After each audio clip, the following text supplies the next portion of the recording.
السلام علیکم ورحمۃ اللہ وبرکاتہ۔ آج دیکھیں اردو زبان کی دوسری کتاب سے سبق نمبر 34 سکہ۔ بسم اللہ الرحمن الرحیم۔ دھات کے ہم وزن ٹکڑے جن پر کسی حاکم یا بادشاہ کے نام کا ٹھپا ہوتا ہے وہ سکے کہلاتے ہیں، جیسے آج کل پائی، پیسہ، ادھنا تانبے کا سکہ ہے، 2 آنی، 4 آنی، 8 آنی اور روپیہ چاندی کا، اشرفی سونے کی۔ حاکم یا بادشاہ کے نام کا ٹھپا اس بات کی سند اور ضمانت ہے کہ سکہ کھری دھات کا ہے اور جو وزن اس کا معین ہے اس میں پورا ہے۔ جو لوگ کھوٹے سکے بناتے ہیں، چلاتے ہیں، وہ حاکم کے حکم سے سزا پاتے ہیں۔ جب تک سکہ کا رواج نہ ہوا تھا، چیزوں سے چیزوں کا مبادلہ ہوتا تھا، جس طرح گاؤں اور قصبوں میں ضرورت کے وقت اب بھی ہوتا ہے۔ غلہ دے کر ترکاری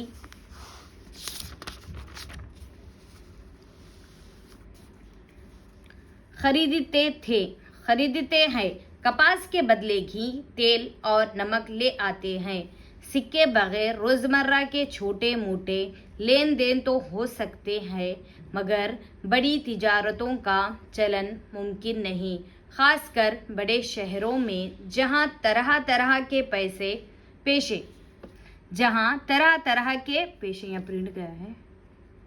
پیشے ہوتے ہیں۔ سکے کی سخت ضرورت ہے۔ اگر سکے کی چلن نہ رہے تو تم خیال کر سکتے ہو کہ سرکاری خزانہ میں روپے کے توڑوں کے بجائے کیا ہو۔ ہر قسم کا غلہ، میوے، ترکاریاں، ہر جنس کے چوپائے، ہر طرح کے اسباب کو کھاٹ کباڑ محصول کے طور پر جمع ہوا کرے اور وہی سب سرکاری ملازموں کی تنخواہ میں تقسیم ہو۔ اگر سکے نہ ہوتے تو 1 من گیہوں یا چنا اور گھی خریدنے کے واسطے اپلوں کا مالک پوری 2 گاڑی بھر کر منڈی لے جایا کرتا۔ اسی طرح بڑے بڑے حاکموں کو ان کی تنخواہ کے طور پر غلہ اور اسباب دیا جاتا تو اس کے رکھنے کو ان کا مکان ہرگز کافی نہ ہوتا۔ سکے سے تجارت اور لین دین میں بڑی سہولت ہوتی ہے۔ ہر شخص اپنی محنت یا اپنے مال کے عوض میں سکے لے لیتا ہے اور جب چاہتا ان کے بدلے میں اپنی خواہش اور ضرورت کے موافق ہر چیز خرید سکتا ہے۔ دھات اور سب چیزوں سے زیادہ مضبوط اور وزنی ہوتی ہے۔ وزنی ہم اس چیز کو کہتے ہیں جو جگہ کم گھیرتی ہے۔ تمام دھاتوں میں تانبا، چاندی اور سونا بہت اچھے ہیں، اسی واسطے ان کا سکہ بنایا جاتا ہے۔ یاد کرو ہجے اور معنی۔ سند یعنی ثبوت، ضمانت ذمہ داری، معین مقررہ، ملازم نوکر، سہولت آسانی۔ آگے دیکھیے سبق نمبر 35 گفتگو کے آداب۔ ہمیشہ مناسب آواز سے گفتگو کیا کرو، نہ تو اتنی دھیمی ہو کہ سنائی نہ دے اور نہ اتنی سخت ہو کہ سننے والے کو ناگوار گزرے۔ بولنے میں اس قدر تیز اور شتابی نہ کرو کہ بات سمجھ میں نہ آئے، نہ اس قدر رک کر بولو کہ سننے والے کا جی اکتا جائے۔ جب کسی سے گفتگو کرنا چاہو تو اول موقع اور وقت کو دیکھ لو۔ بات کیسی ہی اچھی یا ضروری ہو، لیکن بے موقع یا بے وقت کہو گے تو ضرور بری معلوم ہوگی۔ کسی شخص سے ایسی بات نہ کہو جس کو وہ سمجھ نہ سکے، یا جس کے سننے کی اس کو رغبت نہ ہو، یا جس کے سننے سے اس کے دل کو رنج اور صدمہ پہنچے۔ چھری کا، تیر کا، تلوار کا تو گھاؤ بھرا، لگا جو زخم زبان کا رہا ہمیشہ ہرا۔ کسی کی بات کاٹنا سخت عیب ہے، جب تک دوسرے شخص کی گفتگو ختم نہ ہو لے تم ہرگز شروع نہ کرو، البتہ کوئی سخت ضرورت ہو تو اول اس شخص سے معافی مانگو، تب بات کہو۔ یہ بھی بڑی حماقت ہے کہ پوچھیں اور سے جواب دینے لگو تم۔ بات کو زبان سے پیچھے نکالو، پہلے اس کو سوچ لیا کرو۔ بن سوچے بولنا بے وقوفی ہے۔ ایک ہی بات کو بار بار کہنا، ایک ہی لفظ کو دہرانا نہ چاہیے۔ بات بات پر ہاتھ ہلانا، منہ بنانا، آنکھیں مٹکانا، بھووں سے اشارہ کرنا بھی بہت برا معلوم ہوتا ہے۔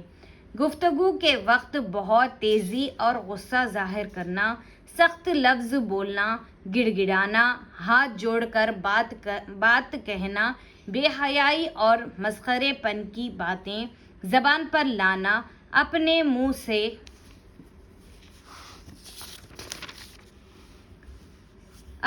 سے اپنی تعریف کرنا بڑا ذلیل کام ہے، اس سے ہمیشہ پرہیز کرو۔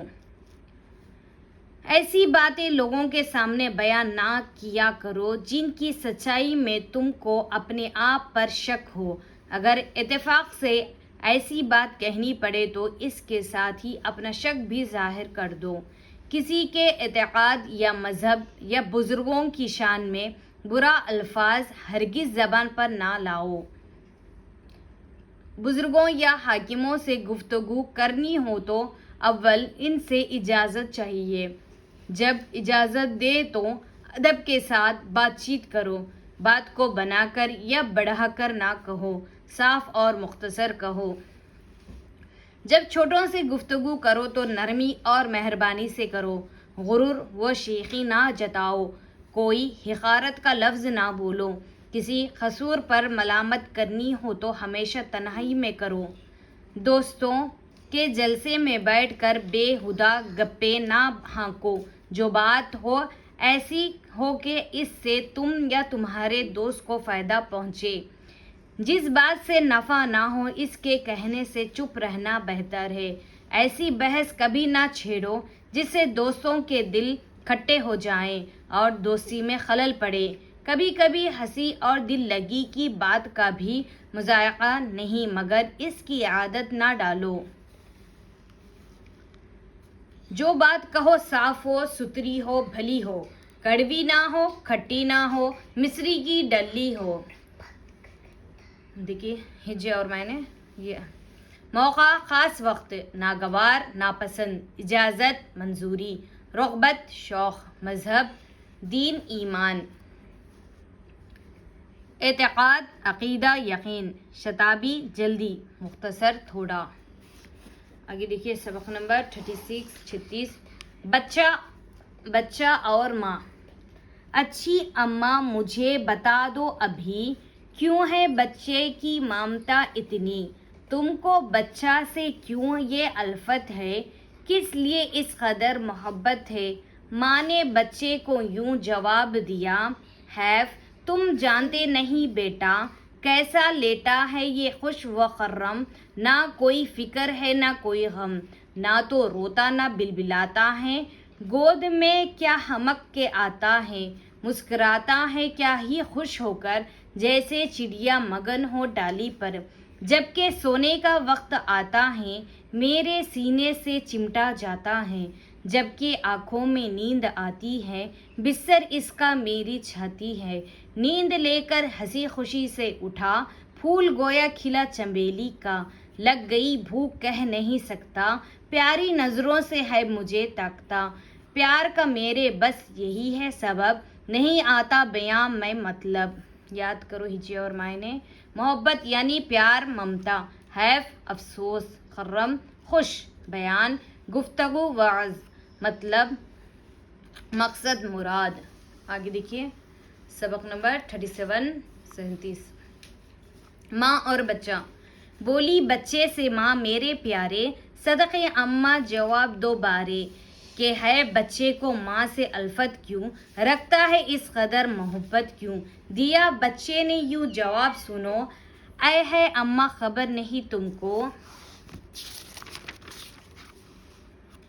مجھ کو تکلیف سے بچاتی ہو، پیار سے گود میں بٹھاتی ہو، جی میرا بد مزہ اگر ہو جائے، میرے دکھ کو تمہیں اثر ہو جائے، مجھ کو ہو درد تم کو حیرانی، چپکے چپکے کرو نگہبانی، پیار کرتی ہو منہ دھلاتی ہو، اچھے کھانے مجھے کھلاتی ہو، اور سب سے جو آ رہے ہیں نظر، تم زیادہ ہو مہربان مجھ پر، جانتا ہوں زیادہ سب سے تمہیں، چاہتا ہوں اسی سبب سے تمہیں، پیاری اماں کہاں نہیں جاتا، نہیں مطلب بیاں میں آتا، یاد کرو ہجے اور معنی، بارے آخرکار، الفت محبت پیار، حیرانی پریشانی، جی بدمزہ ہونا طبیعت خراب ہونا۔ جزاک اللہ، انشاءاللہ پھر ملیں گے اگلے سبق میں۔ السلام علیکم ورحمۃ اللہ وبرکاتہ۔